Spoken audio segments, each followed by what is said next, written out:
All right, now we are going to bring in our good friend from Bengals.com, Geoff Butchie Hobson. Butchie, how we doing?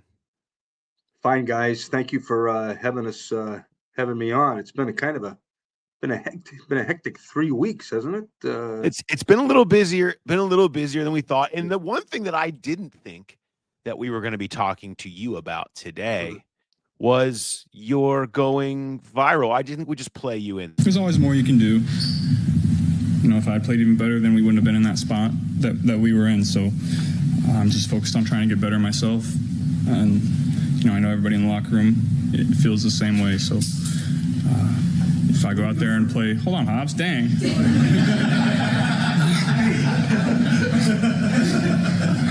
If I go out there and play better than I did last year, then it doesn't matter what goes on everywhere else. Okay, your turn, Hobbs. No. I think that clip needs to be a sounder on our show permanently. Come on, Hobbs, dang. Like every time we have to talk about a story, you lopping us or something that goes on in the locker room, we'll have to play that audio for you. It's always the dangerous thing when you have any interaction with Burrow.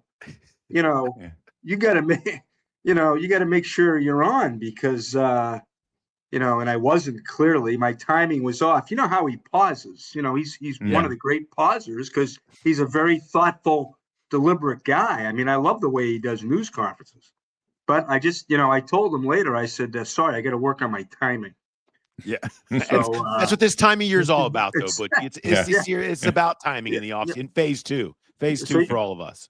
So Kyle's going to have me probably in a couple drills today to work on that. Maybe. I like that. Well, I appreciate it. And Burrow, you know what? Burrow, great with taking his time and with size. Couple big size yesterday that I appreciated. Really elite Burrow size as a part of yesterday's press conference. It was good to be back. It was good to be back. Sometimes you can tell a sigh what week it is in the season. Yeah. Sometimes the sigh is related to the question. Other times it's like you said, Butch, it's his way of buying a little extra time to think about what he's going to say. And like you say, Jay, I don't know how many guys do that. You know what I mean? So I really kind of, as with many things, Burrow, you take it for granted that, he does give you probably the most, thoughtful news conferences that I can remember an athlete, being around an athlete. Yeah, yep. Agree.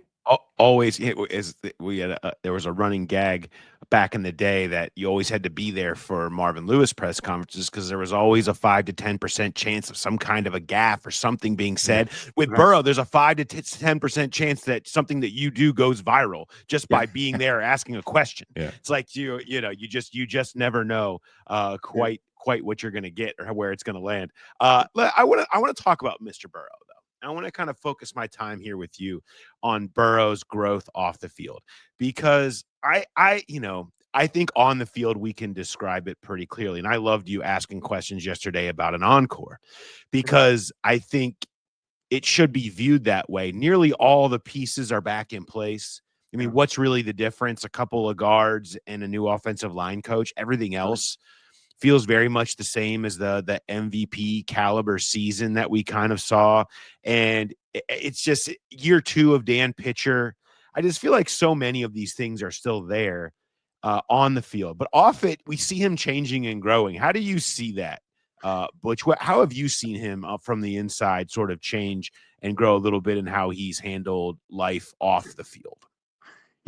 I think he's not a master of contradictions, but he's got this mystique, and I tried to talk about that today when I wrote something. What I was trying to say was he's such an interesting guy, and he's so private, yet he's going on Netflix. Doesn't like to be around crowds, doesn't like to be recognized, yet he goes to the biggest pop culture event ever. He's a great thrower of the ball, the greatest completion percentage all time right now, and yet he's working on being elusive. So he's this guy. He's just so interesting because there's so many parts to him, and I think he's doing things he wouldn't have done 3 years ago. He wouldn't have done Netflix. 3 years ago, I don't think, or 2 years ago, or maybe even last year. What I think that's the last time I went viral. I think when he said, he wouldn't watch it. He wouldn't watch quarterback because, it'd be like us watching one of us work, right? And so, but yet he's doing it. So I just continue to be amazed by the guy because the more we try to figure him out, the more kind of he's just a great 3D figure to me. I mean, he's just plus he's he's a 28-year-old person who's going through, who's changing. Like, we're not the same people we were at 28. It is. I mean, because he is a guy that is. It seemed ever since he got here, just 100% all about ball, all about winning, all about football. Yeah. That's his main focus, and you would think that would be a guy that would be a little more buttoned up and boring. Yeah. Plainly Right. speaking, at press conferences like that, and he's not like that, and that is another one of those contradictions where, it's the last thing in the world he wants to do is get up there and talk to us, and it'd be very easy for him to. You heard some of before you joined us, Bush. We played some quotes from Zach, and he was very short on some of the answers, and you would expect that from a guy like that, and you don't get that, and I think. Yeah. He doesn't like doing the press conferences, but he understands the responsibility of it, and it's like anything else. If you're going to do something, you want to do it well, and I think he does take them serious. Go ahead, Butch. No, go ahead, Paul. Go ahead. No, what I was going to say was I thought something that he said about Trey Hendrickson that he loves is how unique he is, how Trey is unlike him. And I think Burrow really appreciates that in others because I think he holds that in the highest regard about himself, that he's a unique individual and loves unique people. I think he gravitates towards different unique places, events, things, and personality traits. And that's part of what helps him connect across a locker room, I think, with people. And because it doesn't matter who you are, he appreciates people that are uniquely themselves.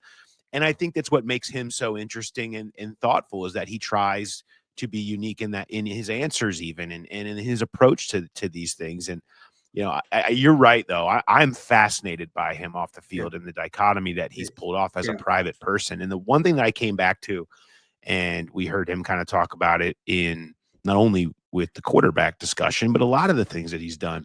He just wants to feel like he has some sense of control over his privacy, like whether it's trusting Peyton Manning to not do him wrong and let those cameras in.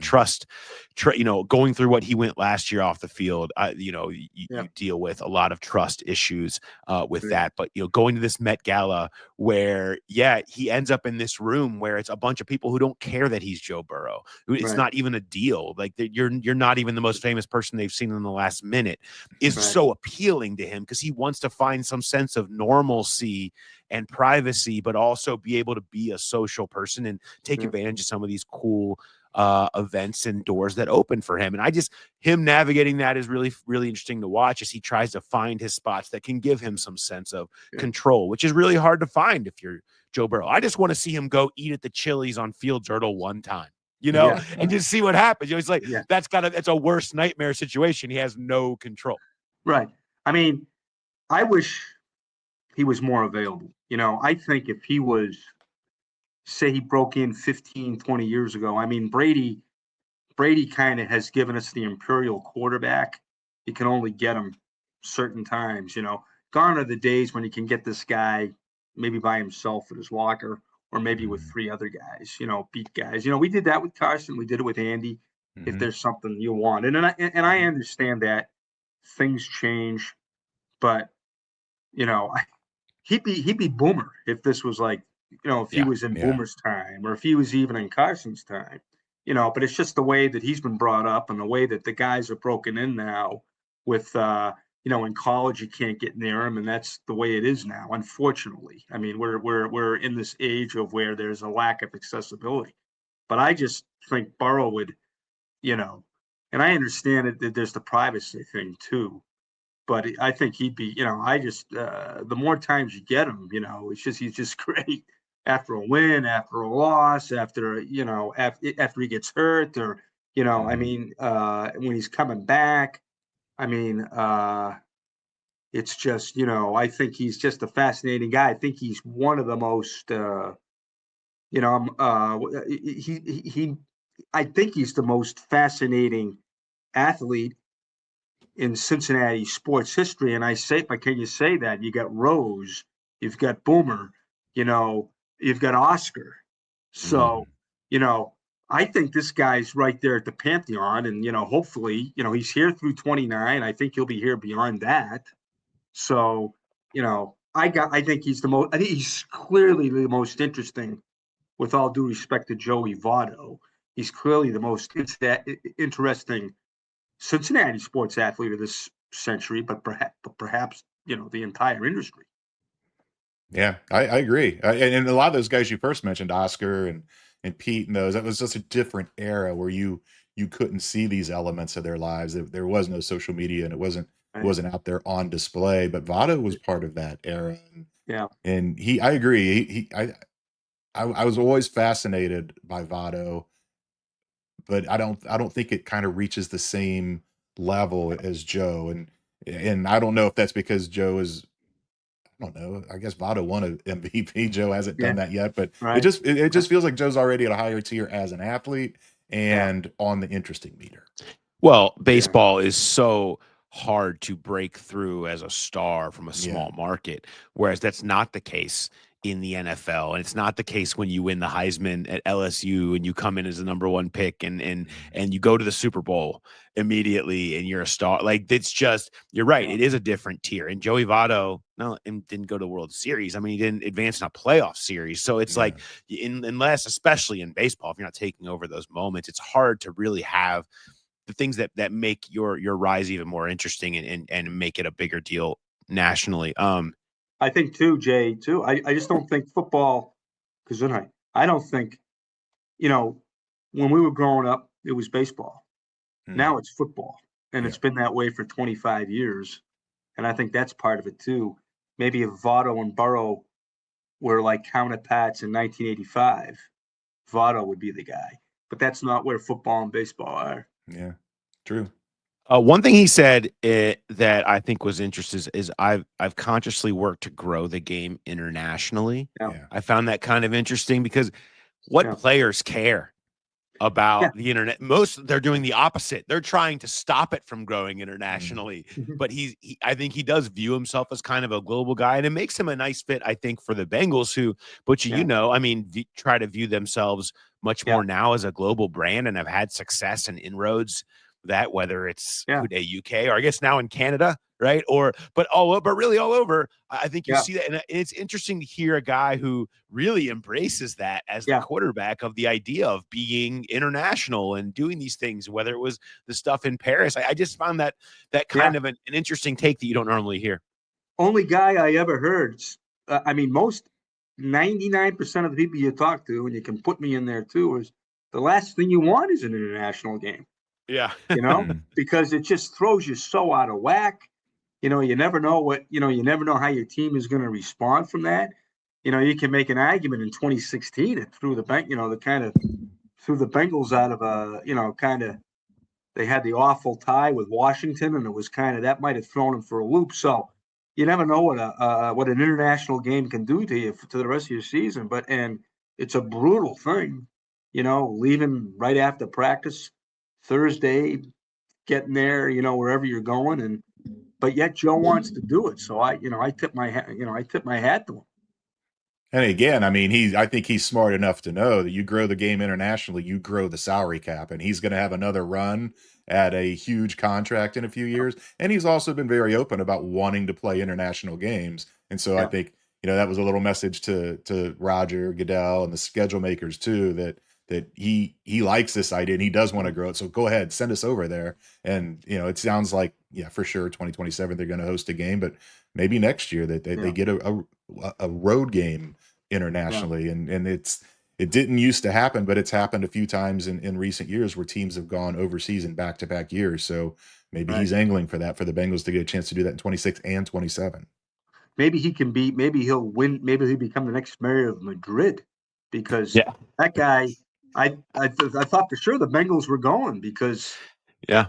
Yeah, we The all because did. mysterious mayor of Madrid that no one could find on the internet actually yeah, saying the things that became right. the rumor that he said. I don't know that he ever actually existed, but Bengals fans were all on it. Like, yeah, the Yeah, mayor of Madrid said it. Didn't you hear? I don't You know. mean I there don't was see that on the internet. you mean there was something on the internet that wasn't true? Jeez. Hard to believe. Can I tell you what something on the internet that is true is Yeah. that you are having a Memorial Golf tournament that is absolutely the talk of the town. I know I'm excited about it. I'm playing. I got Horty on my squad. That's Butchie, I huge. hope you're ready. I mean, Big get.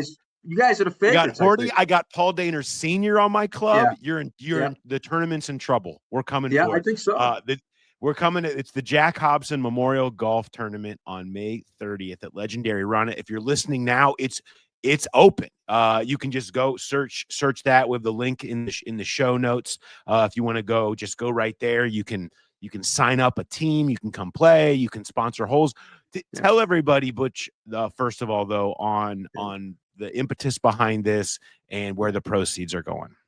Yeah, thank you, Paul. I can't thank you guys enough, Paul and Jay, for doing this. But the Jack Hobson is my grandson, the firstborn of our son Kevin Hobson.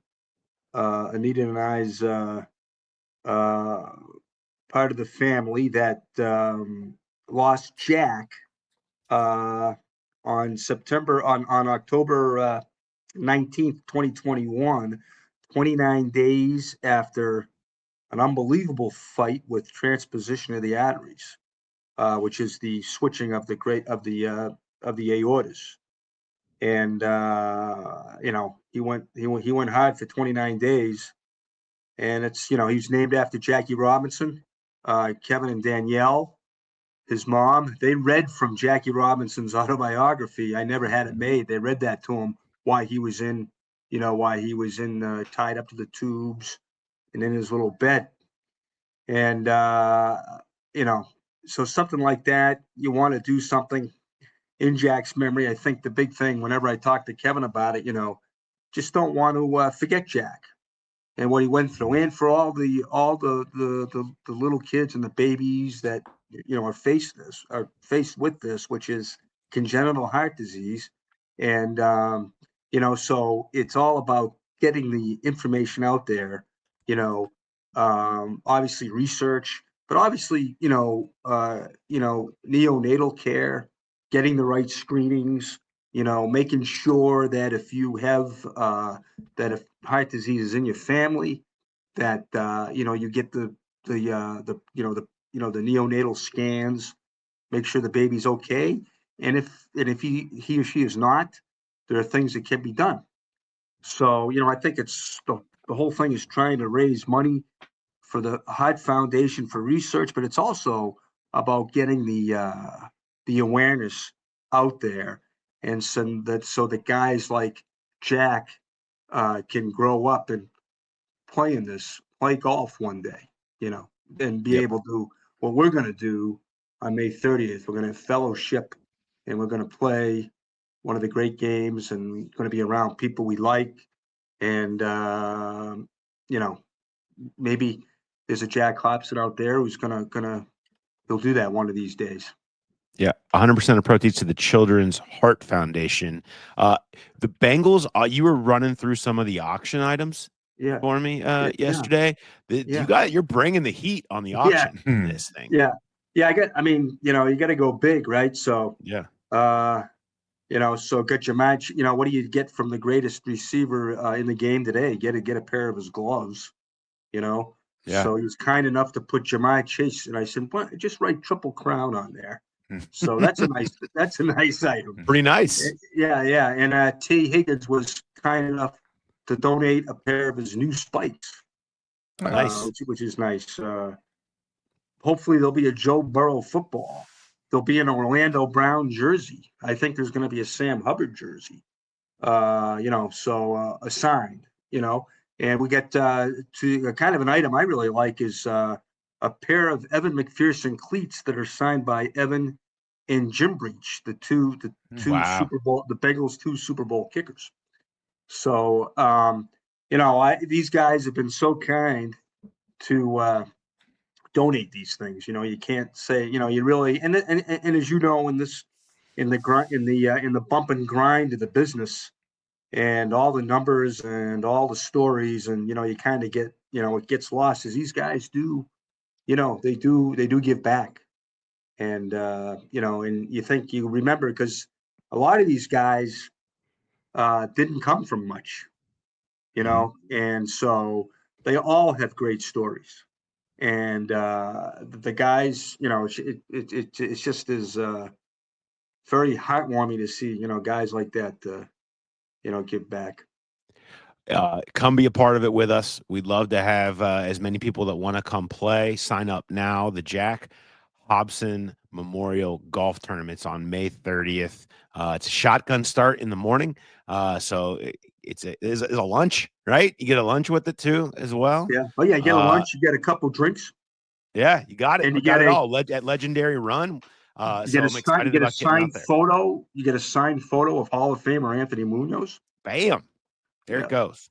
So many great things. It's going to be a great time. Jay, are we getting you there to go around drinking and driving on the golf cart? Have we decided this is happening yet? It's key. Yeah, well, I mean, I'll how about drinking and riding? I don't know if I'll drive the golf cart, but Okay, you're right. I was going to say That's it's a bad such a great thing. That's I a don't bad even play. I don't play golf, but I'll come out and I'll drink. You do some like to beers have a and good time, though. I do like to have a good time, and I know, and this could help you out, Jeff. My wife ran a bunch of charity golf outings, and maybe I'll just bring a cooler full of Jello shots and just ride around and sell them for $5 each, and donate all of that to the proceeds, because golfers love to do a little Jello shot right before they tee off on one of those holes. They do. I guess that's why. I guess that's why I'm lousy. I'm playing sober. I remember a guy at Legendary, Steve Bartosik. We were playing with him and the great Eddie Sotosteros, Ed Soto, but I call him Eddie Sotosteros, who's my director of sponsorship. And Bartosik didn't like the way I played, and there were guys working on this house at Legendary, and he told the workers, "Hey, get a load of this." So, so I hopefully those workers aren't there. Oh, I love it. Mike Bartosik, by the way, was a great guy and a great tight end at Ohio State. There you go. Back in the block for Archie Griffin. Yeah. Beautiful. But the Bengals ties are everywhere. All right, Butchie, appreciate it. I will see you. We'll see you next week, and really looking forward to the event on the 30th. It's going to be great. Can't thank you guys enough for showing up and helping out. Of course. Have a good one, Butch. You too.